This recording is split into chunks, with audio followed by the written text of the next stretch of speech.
Assalamualaikum warahmatullahi wabarakatuh. Perkenalkan, nama saya Sri Kurnianingsih, NIM A20190105, kelas E2, jurusan Teknologi Laboratorium Medis Istikes Mandala Waluya Kendari. Pada video kali ini saya akan menjelaskan tentang BTA. BTA yaitu bakteri tahan asam, yaitu sejenis bakteri yang dilakukan proses pewarnaan dengan berbagai zat warna secara permanen dan memiliki sifat yang asam dan alkohol. BTA bakteri yang memiliki kandungan lemak yang sangat tebal sehingga dalam pewarnaan tidak dapat dipengaruhi oleh reaksi pewarnaan lainnya.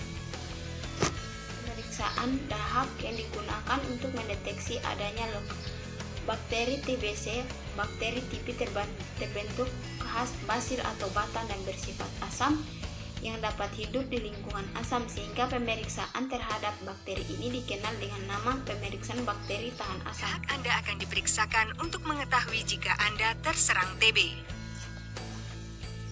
Jika Anda terserang TB, tidak perlu khawatir. TB dapat disembuhkan, tetapi Anda wajib berobat hingga tuntas.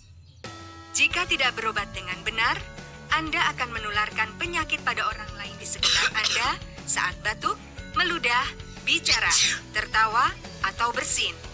TB disebabkan oleh kuman yang biasanya menyerang paru. Kuman TB dapat ditemukan pada dahak Anda. Oleh sebab itu, Anda perlu menyediakan dahak yang berkualitas untuk diperiksa. Inilah dahak yang berkualitas, kental, berlendir ataupun agak encer. Warnanya mungkin kekuningan, keabuan, atau kehijauan. Jika terdapat darah, maka dahak akan berwarna merah atau kecoklatan. Ini bukan dahak. Ini adalah ludah dari rongga mulut Anda. Bentuknya cair dan tampak bening. Untuk memastikan apakah Anda terserang TB, diperlukan dahak dari paru dan bukan ludah dari rongga mulut. Ikutilah petunjuk berikut agar Anda pemeriksaan dahak terlebih dahulu. Namun, untuk mencegah virus TB tersebar, ketika mengeluarkan dahak, perlu dilakukan dengan cara yang baik dan benar. Pasien sebaiknya mengeluarkan dahak sambil berdiri. Pemeriksaan dahak baik jika dilakukan di tempat yang terbuka atau yang memiliki jendela yang cukup lebar. Hal ini untuk mencegah penularan kuman TB pada lingkungan. Kuman TB akan mati oleh sinar matahari langsung. Pasien harus berkumur terlebih dahulu agar mulut bersih dari sisa makanan. Siapkan wadah atau pot dahak yang telah disediakan oleh rumah sakit atau puskesmas. Untuk mengeluarkan dahak, tarik napas dalam-dalam kemudian tahan beberapa saat, kemudian batukan dahak ke dalam wadah atau pot yang telah disediakan. Pastikan tidak ada dahak yang jatuh atau keluar dari pot.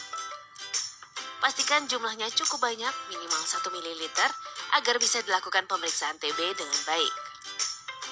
Warna dahak yang bagus dan normal adalah kuning, kuning kehijauan, atau kuning kecoklatan. Jika bening, maka itu adalah air liur. Tutup wadah atau pot dengan rapat dan serahkan kepada petugas kesehatan di hari yang sama. Jika dahak tidak dapat keluar atau Anda mengalami kesulitan, coba lakukan di rumah saat bangun di pagi hari. Jangan ragu untuk bertanya dan menceritakan kesulitan Anda kepada petugas kesehatan. Yuk, periksa. Prosedur pewarnaan BTA.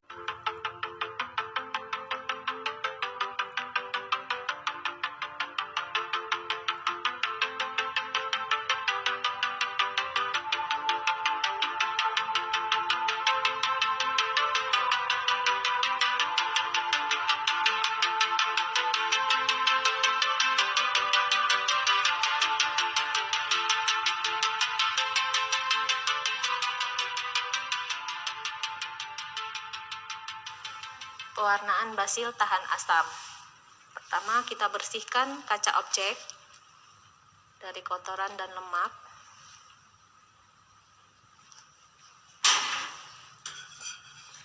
Cek ditaruh, kemudian ambil bahan pemeriksaan yaitu sputum. Pilih bagian sputum yang purulen atau ada bercak darahnya untuk dibuat sediaan. Sebelumnya kita bakar ose sampai berpijar.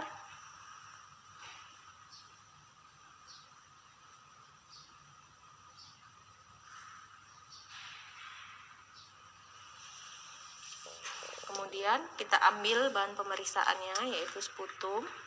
Pilih bagian yang purulen.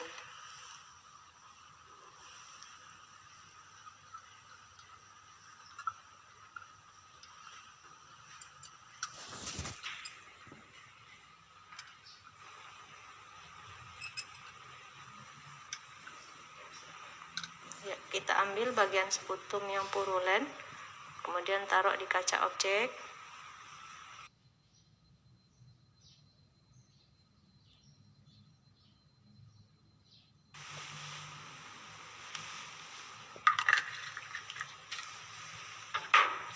Kemudian kita tipiskan.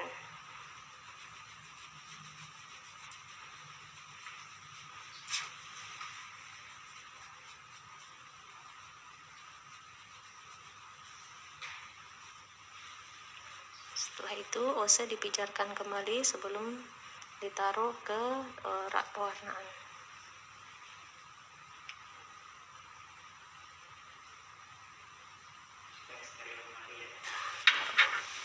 Slide kita tunggu kering. Setelah kering, slide kembali dilewatkan di atas api untuk memfiksasi. Untuk pewarnaan basil tahan asam, pertama kita teteskan karbol-fuksin sampai menutupi semua sediaan yang telah kita buat.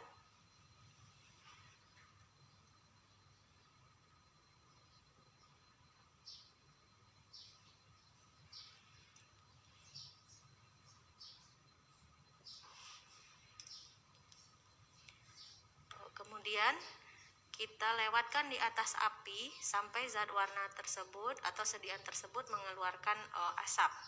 Tidak boleh sampai mendidih.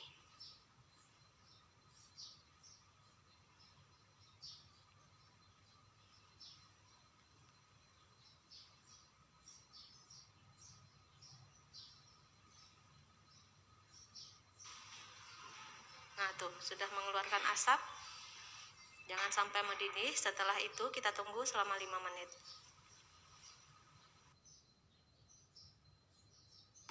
Setelah 5 menit kita cuci di bawah air mengalir sampai tetesannya tidak berwarna lagi atau bening.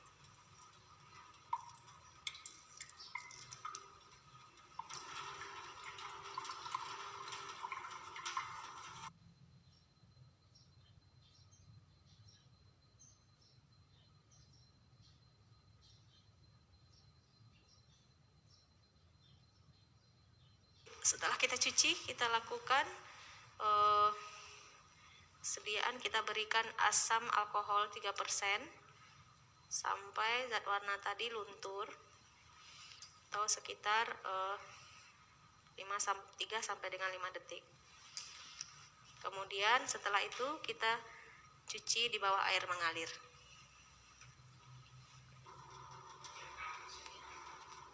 Kemudian kita cuci di bawah air mengalir sampai tetesannya juga tidak berwarna lagi.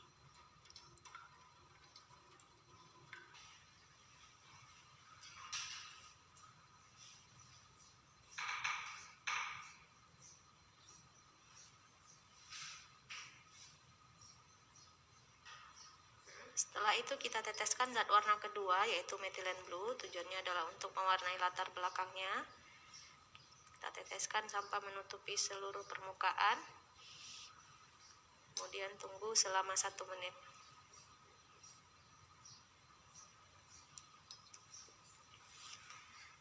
Setelah 1 menit, kita cuci kembali di bawah air yang mengalir.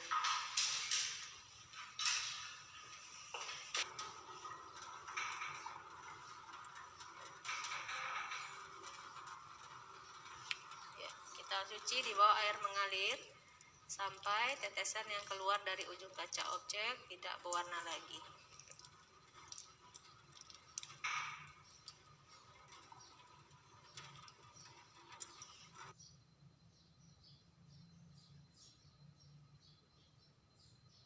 Kemudian slide dikeringkan dengan menaruh slide pada posisi berdiri. Setelah kering, slide siap untuk dilihat di bawah mikroskop dengan perbesaran 10x100 dengan menggunakan minyak imersi atau imersi oil. 1 tetes saja, kemudian lihat slide di bawah mikroskop dengan menggunakan perbesaran 100 kali.